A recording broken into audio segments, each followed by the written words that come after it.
Shri Sachchidananda Sadhguru Sainath Maharaj key జై.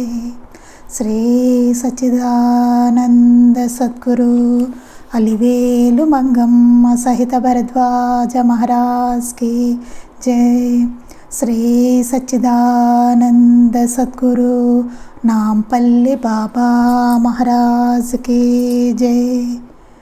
జై Sai master. ఈరోజు సత్సంగంలో మనం శ్రీ స్వామి సమర్థ అక్కలకోట మహారాజ్ గారి చరిత్ర మనం చదువుకుంటున్నాం.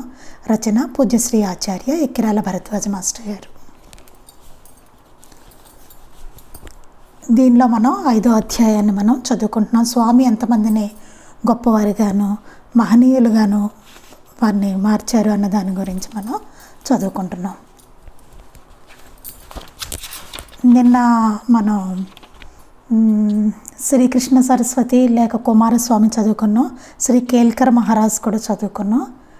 ఇది కూడా శ్రీ బ్రహ్మచారి వామన్ బువ్వ కూడా మనం చదువుకోవడం జరిగింది నిన్న. ఇవాళ ఒక వింతైన యోగి వారి గురించి మనం చదువుకుంటున్నాం.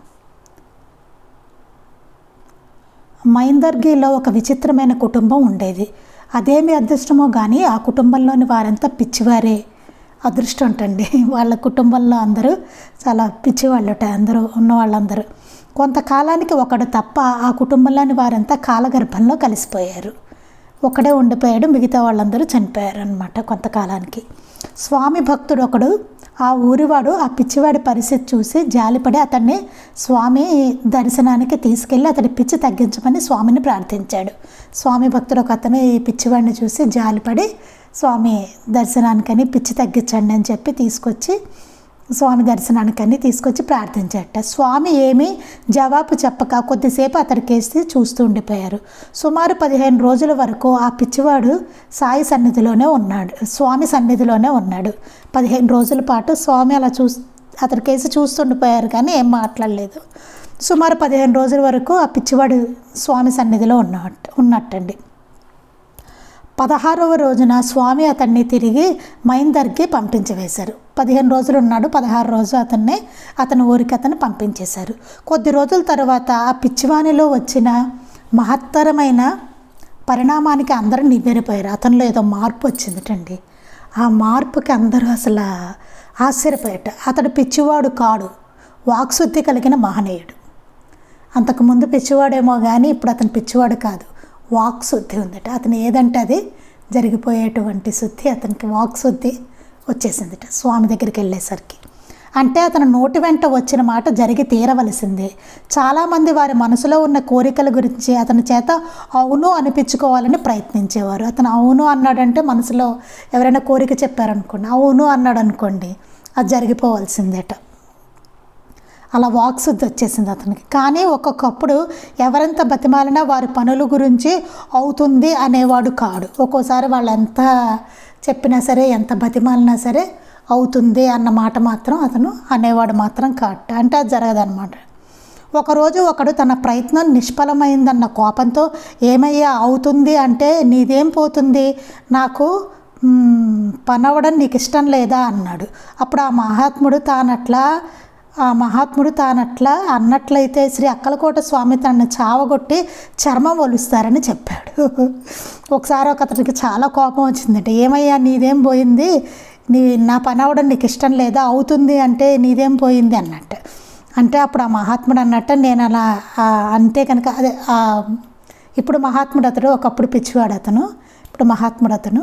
అప్పుడు ఆ మహాత్ముడు తానట్లా అన్నట్లయితే కనుక శ్రీ అక్కలకోట స్వామి తనను చావగొట్టి చర్మం ఒలుస్తారని చెప్పారు. అంటే స్వామి దయ వలనే అతనికి అంతటి వాక్శుద్ధి వచ్చిందనమాట. కానీ చాలా వరకు ఆ మహాత్ముడు ప్రజల కోరికలను తీరుస్తూ వారి కష్టాలను తొలగిస్తుండేవారు. చాలా వరకు మాత్రం అతను ప్రజల కోరికలను తీరుస్తూ కష్టాలను తీరుస్తూ ఆయన అలాగే ప్రజలందరికీ చాలా సహాయం చేసేవారు అనమాట అండి. అలాగా ఆయన చూడండి, ఒక పిచ్చి అతను వస్తే అతను మహాత్ముడిగా మలిచారు స్వామి. తర్వాత యశ్వంతరావు స్వామి ఒకప్పుడు మమల్తదారుగా పనిచేస్తున్న యశ్వంతరావు దేవ్ అనే వానికి ఒక సాలగ్రామాన్ని ఇచ్చి పూజ చేసుకోమన్నారు. కొద్ది కాలానికి దేవ్ ఒక మహనీయుడిగా రూపొందాడు. అతడి సమాధి ఇప్పటికీ నాసిక్లో ఉన్నది. అలా స్వామి తలుచుకుంటేనే వాళ్ళని మహనీయులుగానే మార్చేశారనమాట అండి. ఒక ఆయనకి యశ్వంతరావు అనే ఆయనకి సాలగ్రామాన్ని ఇచ్చి పూజ చేసుకోమన్నారట. కొద్ది కాలానికే ఆయన ఒక మహనీయుడిగా రూపొందట. ఆయన సమాధి ఇంకా ఇప్పటికీ నాసిక్లో ఉన్నదట. అది ఇక్కడ వరకు స్వామి అలా మహనీయులుగా వారందరినీ తీర్చిదిద్దారని మచ్చుకి కొంతమందిని మాస్టర్ గారు ఇక్కడ ప్రస్తావించారనమాట అండి. ఇక్కడ చివరిలో కొంచెం గొప్పవారి జోహార్లు అంటూ స్వామిని ఎట్లా ప్రశంసించారు కొంతమంది అని చెప్పేసి గొప్పవారి జోహార్లన్నీ మాస్టర్ గారు కొంచెం పొందుపరిచారు. గొప్పవారి జోహార్లు. శ్రీ వాసుదేవానంద సరస్వతి లేక తెంబే స్వామి శ్రీ దత్తాత్రేయుని అంశావతారంగా పరిగణించబడ్డారు. బావడేకర్ అనే భక్తుడు ఒకసారి ఆయన సన్నిధిలో నరసింహవాడలో ఒక గొప్ప యజ్ఞం చేయాలని సంకల్పించారు. బావడేకర్ అనే భక్తుడు ఒకసారి శ్రీ వాసుదేవానంద సరస్వతి, ఆయనే తెంబే స్వామి అంటారు, ఆయన సన్నిధిలో నరసింహవాడలో ఒక గొప్ప యజ్ఞం చేయాలని సంకల్పించాట బావడేకర్ అనే ఆయన. ఆ కోరికను వినిన శ్రీ వాసుదేవానంద స్వామి అతనితో ఆ యజ్ఞాన్ని సాక్షాత్తు దత్తమూర్తి అయిన శ్రీ స్వామి సన్నిధిలో జరపమని, ఈయనే అసలు దత్తావతారంగా పరిగణించబడ్డారండి వాసుదేవానంద సరస్వతి అదే తెంబే స్వామి. కానీ ఆయన ఏం చెప్పారు, ఆ యజ్ఞాన్ని సాక్షాత్తు దత్తమూర్తి అయిన శ్రీ స్వామి సన్నిధిలో జరపమని చెప్పారు. టక్కలకోట స్వామి వారి సన్నిధిలో జరపమని. లేని పక్షంలో ఆయన అనుమతి తీసుకున్నాకనే నరసింహవాడలో చేయమని చెప్పారు. లేని పక్షంలో ఆయన అనుమతి తీసుకునే మీరు నరసింహవాడలో చేయండి, లేని ముందు స్వామి సన్నిధిలో చేయండి, ఆయన అనుమతి తీసుకోండి అని చెప్పండి. శ్రీ స్వామి సాక్షాత్తు దత్తమూర్తి అని వారు చెప్పినట్టు మనం గుర్తుంచుకోవాలి. సాక్షాత్తు దత్తమూర్తియే స్వామి అనమాట అండి. అది బాబా సబ్నిస్ శ్రీ దత్తాత్రేయుని 3వ అవతారమైన శ్రీ మాణిక్య ప్రభు గారి ప్రియభక్తుడు అనమాట అండి. ఒక ఆయన బాబా సబ్నిస్ అని ఆయన 3వ అవతారమైన మాణిక్య ప్రభు గారి ప్రియభక్తుడు. తమ నిర్యాణానికి కొద్ది రోజుల ముందు బాబా సబ్నిస్తో శ్రీ మాణిక్య ప్రభు ఇలా అన్నారు, శ్రీ అక్కలకోట స్వామి సాక్షాత్తు శ్రీ దత్తాత్రేయుల అవతారం, వారే నీ గురుదేవులు. అప్పటి నుంచి బాబా సబ్నిస్ ఆ స్వామి సేవకు అంకితమైనాడు. ఆయనే సాక్షాత్తు మాణిక్య ప్రభు గారే చెప్పారట, శ్రీ స్వామి అక్కలకోట స్వామి సాక్షాత్తు శ్రీ దత్తాత్రేయుల అవతారం, వారే నీ గురుదేవులని ఆయనే బాబా సబ్నిస్ అనే ఆయన్ని అంటే అక్కలకోట స్వామి ప్రియభక్తుడిని ఆయన దగ్గరికి పంపించారట. తర్వాత అతను స్వామి సేవలోనే ఉండిపోయాడట. యేసుక్రీస్తు సముద్రంలో చేపలు పట్టుకోవడానికి వెళ్ళబోతున్న ఒకనిని పిలిచి, మానవుల ఆత్మలను సన్మార్గమనే వలలో పట్టగల జాలరిగా నిన్ను చేస్తాను, నన్ను అనుసరించు అని పిలిచారు. అతడు ఆయన శిష్యుడై తర్వాత సత్పురుషుడై ఎందరినో సన్మార్గానికి ఆకర్షించినట్టు బైబిల్ చెబుతుంది. ఒక్క మాటతోటి చూడండి, జాలరి అతన్ని పిలిచి మానవుల ఆత్మను సన్మార్గమైన వలలో పట్టగల జాలరిగా నిన్ను చేస్తాను, నన్ను అనుసరించు అన్నట్ట. అంతే, అతను ఒక యేసుక్రీస్తు శిష్యుడు అయిపోయాట. తర్వాత సత్పురుషుడై ఎందరో సన్మార్గాన్ని ఆకర్షించినలా చేశాడనమాట అండి. బైబిల్లో కథ కూడా ఉందిట. ఇది బైబిల్లో కథ కదండి, బైబిల్లో దీని గురించి ఉందిట కూడాను. అలానే లక్ష్మణ్ అనే జాలరి ఒకడు అప్పుడప్పుడు స్వామిని దర్శిస్తుండేవాడు. ఒకనాడు చోళ్ళప్ప ఇంట్లో ఒక భక్తునితో చదరంగం ఆడుతున్న స్వామి అకస్మాత్తుగా నిలబడి లక్ష్మణ్ మునిగిపోతున్నాడు అని కేకలేస్తూ మునిగిపోబోతున్న మనిషిని పైకి లాగుతున్నట్టు భంగిమలు చేస్తున్నారు. ఆయన ఒళ్ళంతా తడిసి ఉప్పు నీరు చుక్కలుగా పడుతున్నది. ఆయన మాటలు కానీ చేతలు కానీ అతడి వారికి అర్థం కాలేదు. 8 రోజుల తర్వాత లక్ష్మణ్ వచ్చి ఆయన పాదాలపై వ్రాలి కన్నీటితో, స్వామి మీరు నన్ను రక్షించుకుంటే నేను నీటి మునిగి చనిపోయేవాడినే, మీరు కాపాడిన ఈ జీవితాన్నిక మీ సేవకే అర్పిస్తాను అన్నాడు. స్వామి చిరునవ్వుతో తన కృపాదృష్టిని అతనిపై నిలిపారు. అతని హృదయంలో దృఢమైన భక్తి, తీవ్ర వైరాగ్యాలు నెలకొన్నాయి. అతడు నిరంతరము ఆయన సేవ చేస్తూ ఉండిపోయాడు. క్రమంగా అతడు చక్కని ఆధ్యాత్మిక పరిణతిని పొంది సన్యసించి శ్రీ ఆనంద భారతి అని పేరు ప్రసిద్ధికి ఎక్కాడు. ఒక లక్ష్మణ్ అనే, అంతకుముందు కూడా చదువుకున్నాం మనం, లక్ష్మణ్ అనే జాలరిని కూడా స్వామి అంత గొప్ప మహనీయుడిగా సన్యసించి అతను శ్రీ ఆనంద భారతి అని పేరుతో ప్రసిద్ధికి ఎక్కేలా కూడా చేశారనమాట అండి. గొప్ప ఆధ్యాత్మిక పరిణతిని అతను పొందాడట. ఇలా ఎంతోమంది జాలరతను అండి, ఎవరో పెద్ద గొప్పగా చదువుకున్న అతను కాదు, జాలరతను. అతను రక్షించినందుకే అతని జీవితాన్ని అంతటినీ స్వామి సేవకు అంకితం చేశాడు. స్వామి కూడా ఇతను ఆ సేవకి మెచ్చి ఇతనిలో తీవ్ర వైరాగ్యం, దృఢమైన భక్తి అన్నిటినీ ప్రసాదించి నిరంతరము అతనికి చక్కని ఆధ్యాత్మిక పరిణతిని ప్రసాదించి సన్యసించి శ్రీ ఆనంద భారతిగా పేరు ప్రసిద్ధికి ఎక్కేలాగా చేశారు స్వామి.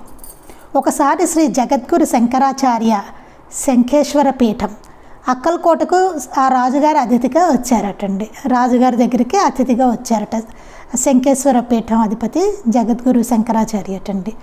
అక్కడ భక్తులందరూ గుమిగూడారు. చోళప్పను తోడు తీసుకుని స్వామి కూడా అచ్చడికి చేరారు. మొదట వారిని ఎవరూ పట్టించుకోలేదు. ఒక భక్తుడు మాత్రం స్వామికి ఒక చెక్క బల్ల వేశారు. స్వామి వచ్చారు కానీ ఎవరు పట్టించుకోలేదు. అక్కడ ఆయన వచ్చారు కదా పీఠాధిపతి, ఆయన హడావుల్లో అందరూ ఉన్నారు. స్వామిని ఎవరూ పట్టించుకోలేదు. చోళప్పని తీసుకుని ఈయన అక్కడికి వచ్చారనమాట అండి.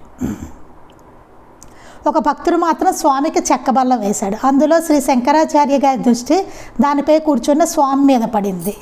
ఇంతట్లో ఏమైంది, ఆ శంకరాచార్య ఉన్నారు కదా పీఠాధిపతి, ఆయన దృష్టి ఏమో ఆ చెక్కబల్ల మీద కూర్చున్న స్వామి మీద పడిందంటే అది గమనించి వారి పరివారంలోని పండితులు యావగింపుగా ఈయన కులమతాలు పట్టించుకొనక ఎవరేమి పెట్టినా తింటారు, వారికి ఆచారమే లేదు అని విమర్శించారు. అంతట్లో ఏమైందిట, అది గమనించారట ఎవరో అక్కడ వాళ్ళలో ఉన్న పండితులు ఎవరో, ఆయనతో వచ్చిన వాళ్ళు ఎవరో వాళ్ళ పరివారంలోని వాళ్ళు గమనించి పండితులు యావగించుకొని స్వామి మీద అసహించుకుంటూ వాళ్ళు మాట్లాడారట. ఈయన కులమతాల పట్టింపులు చేసుకొనక వారు ఎవరేం పెట్టినా తింటారు, వీరికి ఆచారమే లేదు అని విమర్శించారట. కొంతసేపటికి అతిథులందరికీ విస్తళ్ళు వేశారట. శ్రోత్రియులు ఒకరు బిగ్గరగా, ఆ ఆచారహీనుడికి ఈ బ్రాహ్మణుల పంక్తిలో వడ్డించవద్దు, మిగిలిన వారి పంక్తిలోనే వేయండి అని ఆదేశించాడు. అతను ఉన్నాడు కదా ఎవడో అసహించుకున్న అతను, స్వామిని యావగించుకున్న అతను అన్నట్ట స్తోత్రీయుడు ఒకరు, అందులో ఉన్న స్తోత్రీయులు ఒకడు బిగ్గరగా అన్నట్టండి. ఆ ఆచారహీనుడికి చూడండి అసలు స్వామిని ఎంతలా మాట్లాడారో చదువుతుంటే బాధేస్తుంది. ఆ ఆచారహీనుడికి ఈ బ్రాహ్మణుల పంక్తిలో వడ్డించద్దు, ఆచారహీనుడైన అతను ఈ బ్రాహ్మణుల పంక్తిలో అసలు వడ్డించద్దు, మిగిలిన వారి పంక్తిలో వేయండి అని ఆదేశించారట. స్వామి అదేమీ పట్టించుకోలేదు. స్వామి అసలు అవేమీ పట్టించుకోలేదట. అందరూ భోజనాలు కూర్చున్నారు. వడ్డనలు అయ్యాయి కానీ 1-2 ముద్దల కంటే ఎవరు భోజనం నోట్లో పెట్టుకోలేకపోయారు. అసలు ఎవరు తినలేకపోయారటండి భోజనం. 1-2 ముద్దల కంటే అసలు ఎవరు అన్నం నోట్లో పెట్టుకోలేకపోయారట. వండిన పదార్థాలన్నీ దుర్భరంగా దుర్వాసన కొడుతున్నాయి. చక్కగా అంత ఆచారంతో మడితోటి వండారు కదా పదార్థాలు, అయినా సరే అవన్నీ ఇంకా చాలా వాసన వచ్చేస్తున్నాయట, విపరీతంగా దుర్వాసన వచ్చేస్తున్నాయట దుర్భరంగాను. 1-2 ముద్దలు నోట్లో పెట్టుకున్నారు కానీ ఇంకా అసలు వాళ్ళ వల్ల కాలేట. భక్తులు సేవకులు అచ్చడి శ్రోత్రియులు అందరూ ఆందోళన చెందసాగారు.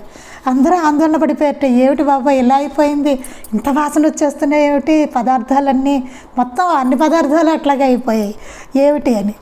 వారిలో ప్రముఖులు వెళ్ళి శ్రీ శంకరాచార్యులతో విన్నవించుకున్నారు. వెంటనే పీఠాధిపతులు ఉన్నారు కదా ఆయన దగ్గరికి వెళ్ళి చెప్పుకున్నారట. వెంటనే వారు వచ్చి స్వామి సమర్థులకు నమస్కరించి వారిని ఆదరంగా తమ సహపంక్తిని కూర్చోపెట్టుకున్నారు. వెంటనే ఆయన వచ్చారటండి. చాలా అద్భుతంగా ఉంది చూడండి. ఇది ఎంత ఆచారవంతులు వాళ్ళు, పీఠాధిపతులు వాళ్ళు అంటే ఎంత ఆచారంగా ఉంటారు. ఆయన గబగబా వచ్చేసి స్వామికి నమస్కరించి వారిని ఆదరంగా తమ సహపంక్తిని కూర్చోబెట్టుకుని పక్కన వారి పంక్తిలో కూర్చోబెట్టుకుని. చిత్రం, వంటకాలు ఎట్టి దుర్గంధము లేక స్వచ్ఛంగా ఉన్నాయి. వెంటనే స్వామి వచ్చి కూర్చోగానే ఆ పదార్థాలు ఎటువంటి వాసన లేకుండాను చక్కగా స్వచ్ఛంగా ఉన్నాయట. అందరూ తృప్తిగా భుజించారు. అందరూ హాయిగా భోజనం చేశారటండి. స్వామి నిర్యాణమైన తరువాత 10 సంవత్సరాలకు శ్రీ శంకరాచార్య వారి సమాధిని దర్శించి పూజించి తాము రచించిన స్తోత్రం స్వామికి సమర్పించారు. స్వామి నిర్యాణమైన తర్వాత 10 సంవత్సరాలకు ఈ శంకరాచార్య వారు స్వామి సమాధిని దర్శించి పూజించి తాము రచించిన స్తోత్రాన్ని స్వామికి సమర్పించారు కూడాట. చూసారండి అక్కడ ఎంత ఆచారవంతుల వలన స్వామిని అట్లా అనడంతో అక్కడ ఏమైపోయిందో చూడండి. అసలు చాలా అద్భుతంగా ఉంది ఈ లీల. అసలు చూస్తుంటే ఒళ్ళు పులకరిస్తుంది, అంత బాగుంది. తర్వాత మనం ఇక్కడికి 5వ అధ్యాయం పూర్తయిందండి. తర్వాత 6వ అధ్యాయం మనం మొదలు పెట్టుకోవాలి. ఇది మొదలు పెట్టుకునే ముందు ఎవరైనా ఇంకా వినడము అది కొంచెం ఆలస్యం అయితే కనుక 5వ అధ్యాయాన్ని పూర్తి చేసేయండి. 1-2 రోజుల్లో పూర్తి చేసేస్తే కనుక 1-2 రోజుల్లో మనం 6వ అధ్యాయాన్ని మొదలు పెడతామండి. శ్రీ సచ్చిదానంద సద్గురు సాయినాథ్ మహారాజ్ కీ జై. శ్రీ సచ్చిదానంద సద్గురు అలివేలు మంగమ్మ సహిత భరద్వాజ మహారాజ్ కీ జై. శ్రీ సచ్చిదానంద సద్గురు నాంపల్లి బాబా మహారాజ్ కీ జై.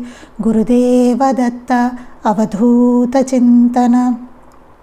లోకా సమస్తాః సుఖినో భవంతు. లోకా సమస్తాః సుఖినో భవంతు. లోకా సమస్తాః సుఖినో భవంతు. జై సాయి మాస్టర్.